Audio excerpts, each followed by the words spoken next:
মহা সাড়ম্বরে বিভিন্ন রকম সাংস্কৃতিক অনুষ্ঠানের মধ্য দিয়ে পালিত হলো বেঙ্গল পাবলিক স্কুলের ৫ম বৎসর পূর্তি অনুষ্ঠান।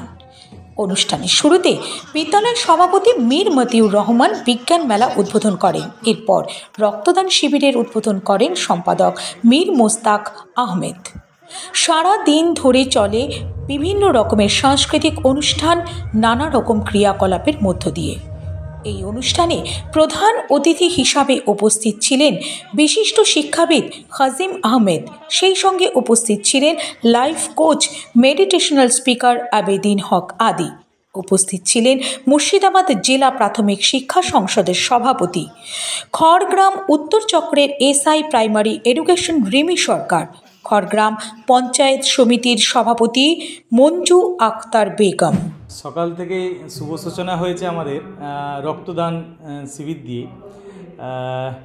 যে রক্তর এই সময় যে ক্রাইসিস বা সমাজে তার একটা উদ্যোগ, তার উদ্যোগ শুধু আমাদের এই মীর আবুল ফায়েজ ট্রাস্ট যেমন আছে, শুধু শিক্ষাক্ষেত্রে নয়, সমাজের বিভিন্ন কল্যাণে বিভিন্ন কাজে লিপ্ত থাকে।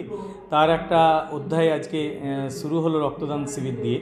তার সঙ্গে সঙ্গেই আমরা শুরু করেছি বেঙ্গল পাবলিক স্কুলে আজকে বিজ্ঞান মেলা, যেটা আমাদের ক্লাস 5 থেকে ক্লাস 10 অবধি বাচ্চারা বিভিন্ন রকমভাবে ছাত্রছাত্রীরা জিনিস উপস্থাপন করেছে এবং আমি খুব সুন্দর কিছু জিনিস দেখলাম, খুবই ভালো লাগলো।